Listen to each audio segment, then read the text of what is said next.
Good morning family. आज आहे मंगळवार. मी झाली रेडी फ्रेश होऊन आणि आली किचनमध्ये. यूट्यूबवरती बघितली होती एक रेसिपी, तेच मी इथे बनवत होती. त्यांनी सांगितलं होतं की साबुदाण्याला छान असं भाजून घ्या, मग ताटात काढा आणि थंड करून घ्या. ते थंड होत आहेत तोवर म्हटलं मी पिते गरम गरम चहा आणि करते दिवसाची सुरुवात.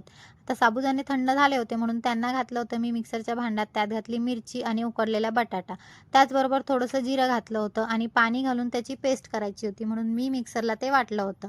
आता अशा प्रकारे माझी पेस्ट बनून रेडी झाली होती आणि बनवायचे होते साबुदाण्याचे डोसे, म्हणून मी ज्या तव्यावर डोसे बनवते त्याच तव्यावर मी त्याला डोसे बनवायला घेतले. पण ते काही उठायचं नाव घेत नव्हते आणि मी इथे समजली होती की माझी रेसिपी फसली होती. आता जाऊ द्या, चुका करूनच माणूस शिकणार ना. मग घेतलं होतं मी इथे पीठ मळायला आणि घरचे सगळे माझ्यावर हसत होते ना, मग काय करणार. मग मी पण त्यांना इथे थोडंसं नाचून दाखवलं आणि नंतर जे उरलेला बटाटा होता म्हटलं त्याचे आता आलूचे पराठे बनवूया. उपवास माझा होता, घरच्यांचा नाही ना, म्हणून मी बनवला इथे आलूचा पराठा आणि देते त्यांना नाश्ता. भेटूया नेक्स्ट ब्लॉगमध्ये. बाय.